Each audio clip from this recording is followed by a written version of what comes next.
I must say you gave me the opportunity, all of you, to give you my views in a little bit of a quick moment. I strongly have believed for some time that the failure of official regulatory bodies, the monetary and the others, have failed in their performance. They failed to recognize on a timely basis the structural changes that were occurring in the financial markets and the implication of those structural changes for financial markets and economic behavior.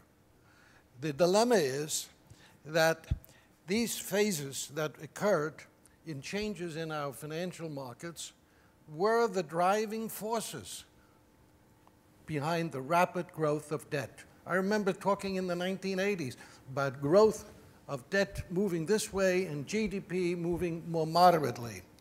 And I believe that it was the large financial conglomerate institutions that were the drivers, that were the facilitators of this rapid growth of debt. Now, what am I talking about? Securitization. Securitization was really, behind it were large financial institutions, not the country banks or the small regional banks. If you take, for example, the proliferation of the various proxy instruments that we have, that came from large financial institutions. The quantification of credit risk, the modeling of credit risk.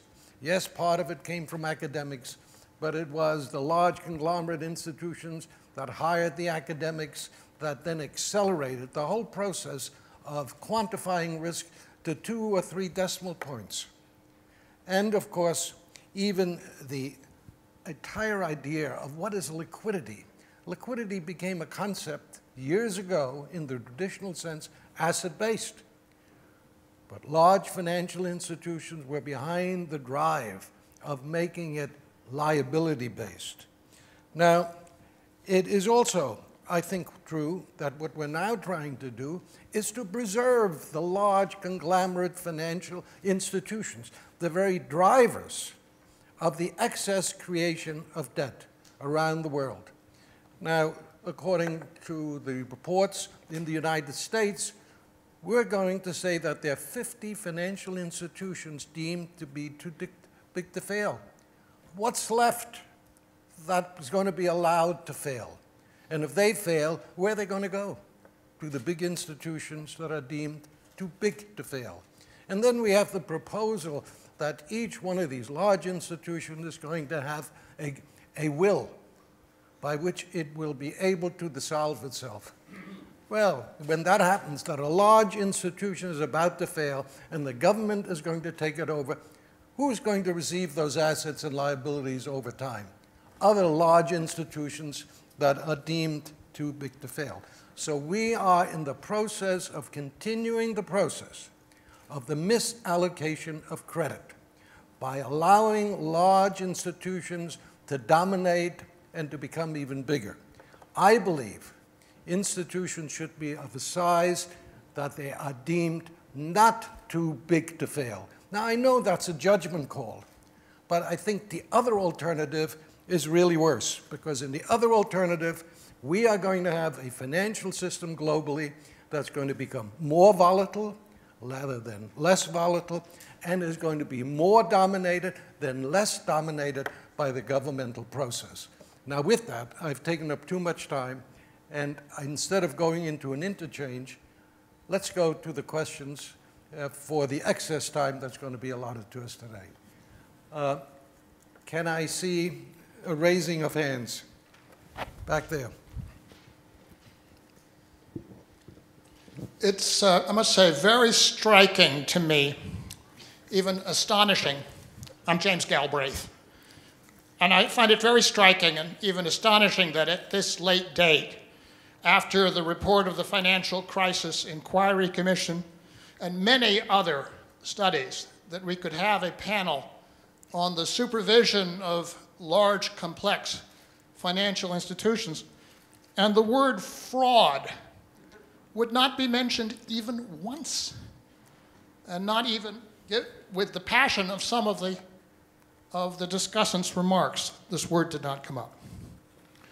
My point bears particularly on the Basel process, in that the toxic infection of German and Swiss banks, notably, which you mentioned, was by US-based assets that were rated AAA by entities that were called nationally recognized statistical ratings organizations, and that were overwhelmingly rooted in fraudulent activity, in fraudulently originated residential mortgages, among other things. And the point is that capital buffers, however well-intentioned, are absolutely worthless if they are put in place in the presence of pervasive accounting fraud. Could I ask you to make the question? That's my question. My question is, how do you plan to take account of the fraudulent underpinnings of the financial crisis that we've just been through? Thank you. Thank you. Any of you?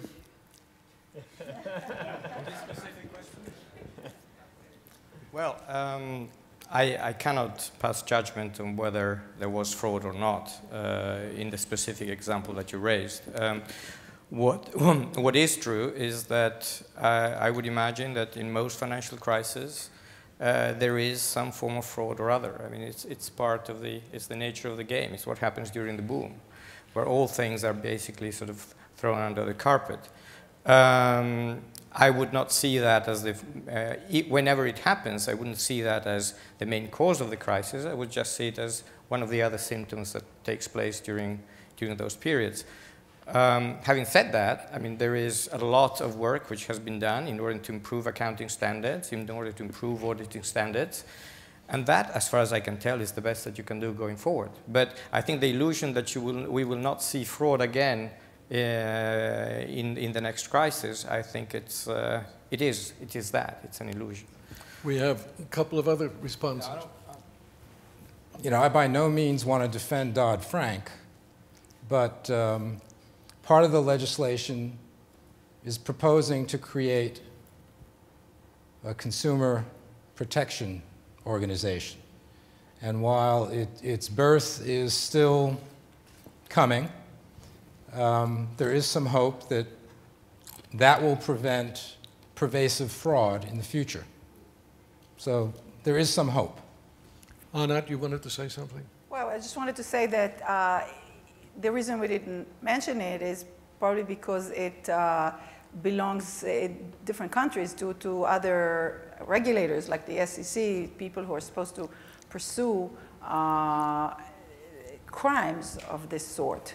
The enforcement problem of the SEC, when we read in the paper that they find it appropriate to pursue a borrower who lied on a liar's loan while letting a lot of the people who winked that borrower into that position walking, is baffling and annoying and infuriating. And there's certainly a problem. There's certainly a problem with that. Allowing fraud is a bad thing. And I don't see it as immediately the same as saying that capital requirements are good or bad. Simon? James, I think you're exactly right. That in any future cycle, there's going to be, you'll call it fraud, we might call it misrepresentation. It's going to be the same thing. How much can you realistically provision against that? Well, the Swiss are having capital requirements now of 19%. The Bank of England talks openly about 20% or more. 30%, if 30% is not enough, maybe it should be 50%. You need to be able to provision against those kinds of losses. Sure, you can pursue them in other ways. Good luck convicting anybody, by the way, under existing statutes. But in addition, you need to have some buffers against the failure in Switzerland, in the UK, and around the world. Any other questions? Sir? You want to go? 1, 2.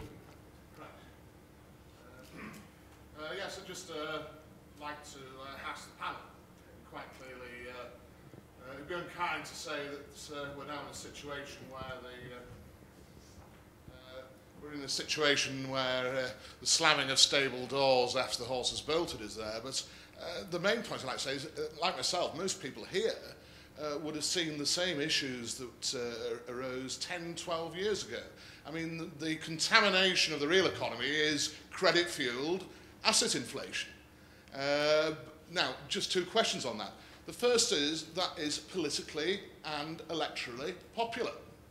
We've just had Gordon Brown, who made a Faustian pact with the City of London, that if he allowed them to do what they wanted, they would finance through taxation the expansion of the UK welfare system.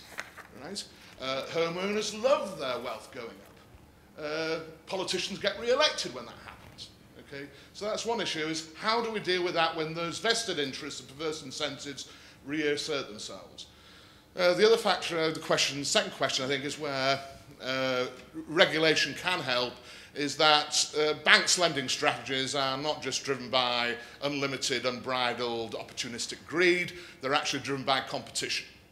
And you know, one bank adopts a more risky lending strategy. If it's successful, its return on equity goes up, its share price goes up, that puts enormous pressure on its close competitors to follow suit. So I'd just like to ask, how can regulation deal with that perverse consequence of competition in the industry? Thank you. Garry, you want to answer part of that? No.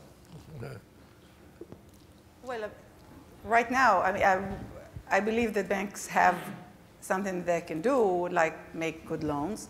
And if competition makes them choose good loans, that's good. If they choose high leverage to fund them and compete for leverage, that's competition for subsidies, and that's not so good. So if they were significantly less leveraged, then they would take a little bit more care of the loans, potentially, because the downside will also fall on them. The process of competition is one institution innovates, adopts then a more risky lending strategy, the rest are forced to follow suit, the whole industry then follows it. How can regulation deal with that? I don't see us regulating who they make loans to, otherwise we would just not need them at all. We would just have state-owned entities doing that. Question? If I may respond, I think this is a very relevant question. There is a mental block, or what I say, a blind spot of the neoclassical framework, that is, you can deal with these Godzillas on a marginal basis. And that you put the little tool there, and you can hold these Godzillas back. The unfortunate problem is that the network effects are such that the concentration, I mean, you know, even capital adequacy, how do you deal with the problem of capital adequacy? Because if the institutions as a group are willing to lend, and money is fungible, the money goes back to the stock market, you can raise capital fairly cheaply. So whatever capital requirements you want, I raise it. Then the reason how I can raise it, because I'm willing to lend. And exactly as you say, you know, if you force me one way through regulation, I'll do a derivative in another way. So to a large extent, you know, you have to confront this size issue, confront this stochastically, in the sense that you have to say either you break it up, or that's the overall leverage ratio that you have, and no more. That's the hard budget constraint that we have to face with. We have time probably for one or two more questions, sir. Dennis Kelleher. I head up a nonprofit organization called Better Markets, and I was invited to speak to the International Derivatives Regulators Conference about a month ago. 40 of the top derivatives regulators in the world got together down in Florida. And I think I was the only non-industry executive to speak to their entire day. There were a couple of other government officials that were there. And I gave a speech about the costs and benefits and the cost-benefit analysis that should happen, and how the industry should be an input, not an output of regulatory decisions. I won't bore you with what else I said, but I got done, and after I was done, a bunch of regulators all came up to me saying, "You don't understand how hard it is. You know, you want to think about representing the public interest, and all day, every week, every month, month after month, the only people we ever see is the industry. That's it. The industry, the industry, the industry. There's a million examples of this, and it's recorded well, and by the newspapers have done a pretty good job, but even by the diaries, like the Secretary of the Treasury now releases his calendar. There's a pending issue on exemption for FX swaps and forwards. There's 37 entries on the calendar for Secretary Geithner and the Assistant Secretary who have to make that decision. Those 37 entries are all private industry representatives, companies, or their trade groups. So when you talk about capture, capture happens in a multiple of different ways, and we get called now all the time because they call us and they say, you know, what would you say if somebody said this to you? Because they can't talk to anybody who's not in the industry because the industry's flooding them. So when you say, and Henry, you made a very good comment about what you think should happen at big banks. I was in the Senate, senior staff in the Senate at the time.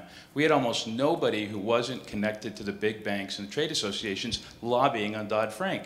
We didn't have academics, former industry officials, with some rare exceptions, almost all of whom we know, but most of whom are not here. What is the question? So the question is, if you want to change or affect regulatory capture, more people have to get in the game besides the industry. And that means people here, and that means people outside of here. And until that happens, there's no chance to effectively fight capture, because capture is multi-layered and ever-present.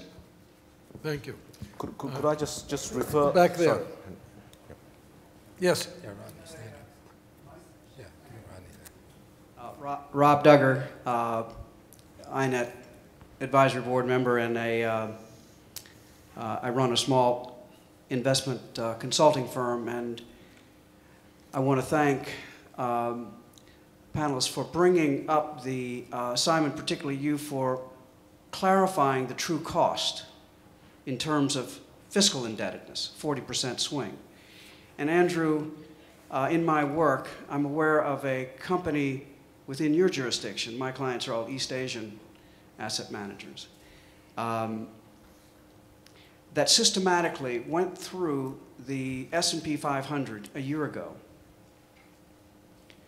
US companies, and evaluated the fiscal adjustment cost liability on each one of those companies, assuming that the United States is going to go through a fiscal crisis. The private debt crisis has been transferred, as we discussed yesterday, into a public sector debt bubble, so to speak. That bubble will get resolved because it involves deep political civil conflict in the United States. It's going to get aggressively resolved.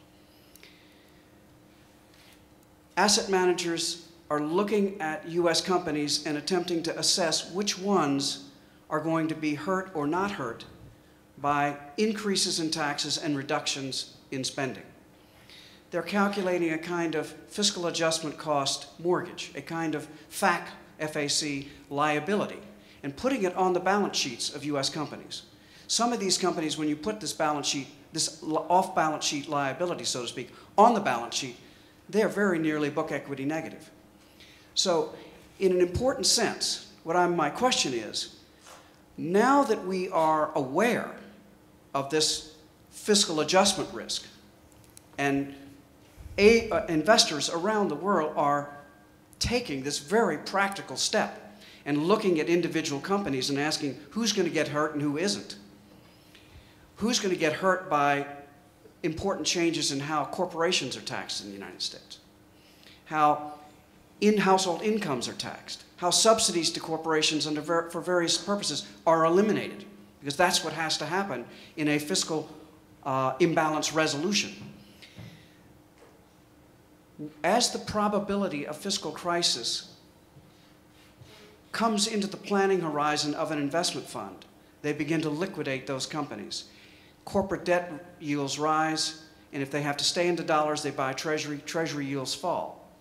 So the evidence of an incipient fiscal crisis in the United States is a widening of corporate debt spreads. My question is, at what point will this community, this INET community, begin to look at fiscal indebtedness as a portfolio risk of companies, and thereby, since it seems that INET wants to focus almost exclusively on financial institutions, at what point will we also convert this into a risk to financial institutions? I think personally, we don't have to worry about financial institution risk anymore. We've got a fiscal risk that goes directly to companies now. But that's the question. Can we connect these dots this way to impute a fiscal adjustment cost liability? Anybody want to Can I tackle answer it? that one? All bank non-performing loans, either from credit or from trading asset deflation, are quasi-fiscal deficits. If you probably didn't get what I was trying to say. Basically, the juggernauts are having a free lunch at the state's expense. And nobody has the power to deal with this because there is a capture problem.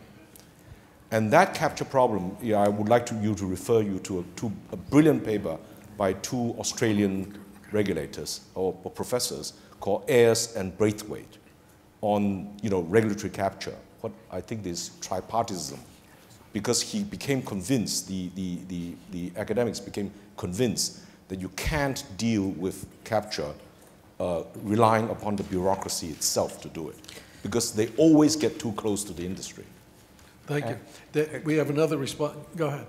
Now, if I may respond to a number of the points that were made by our discussants and the audience, I think, two or three of them, but I think it is important.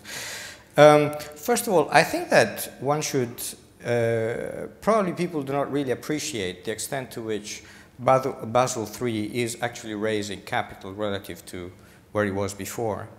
It has tightened the definition considerably compared with what it was before. So effectively what you're doing is raising it from 2 to 7% of risk-weighted assets minimum. You've got the countercyclical capital buffer. You've got the capital surcharge. You will have the cushions that banks will have inevitably over and above the minimum. And moreover, if you take into account the deductions, effectively what used to be 2% before actually translates into 1% now. So the actual increase is enormous compared to where we were before the crisis. The transition period? Yeah, the transition period, I think people shouldn't delude themselves that the transition period is going to be effective, in the sense that most banks are going to be obliged to meet the requirements much earlier than by the end of the period, because markets are effectively forcing them to do that. So I think that is important to keep in perspective. If there was an area following the crisis in which policymakers delivered, it was in the regulatory and prudential field. The second point that I would like to raise is about this focus on large and complex financial institutions. Well, as you know, and there are people in the audience that are better placed than I am to discuss this, the FSB has put in place an enormous effort in order to try and deal with resolution internationally. Whether that will succeed or not, we don't know. But clearly the effort is being put in place. I do agree that large and complex financial institutions raise serious political economy problems, and they were discussed in the panel. But I think that it would be very dangerous. It would be very dangerous to identify the risk to the financial system with the risk that large and complex financial institutions pose. Because many institutions carrying out having similar balance sheets, and this was mentioned some time ago, raise just as much systemic risk as a large and complex financial institution. Moreover, if you believe that part of the problem during the upswing of the cycle, during the credit boom, was that people actually didn't think there was any risk out there, and indeed I think that many people were deluded into thinking that there was no risk out there, then the value of the subsidy actually during the boom declines, the perceived value of the subsidy of the large and complex financial institutions. So they have a relative advantage compared to other institutions, but over the cycle, the value of the subsidy declines. I don't think that that was the key reason why we had the crisis. I think that the key reason why we had the crisis goes back to the discussions that we had about Minsky and the others. It has to do much more with the nature of the credit booms and busts, asset price booms and busts, and the interaction between those and the policy regimes in place. And by the way, it's not just the regulatory and prudential regime in place. I think that we would be kidding ourselves if we believe that all you need to do is to put regulation in place and you'll be able to get rid of these systemic problems. Because other macroeconomic policies, including monetary policy and fiscal policy, have an important role to play. Well, thank you. We could go on, but time is running, and we're going to be running into the dinner hour. I want to thank the panel. I thank the presenters. I want to thank you for staying this long.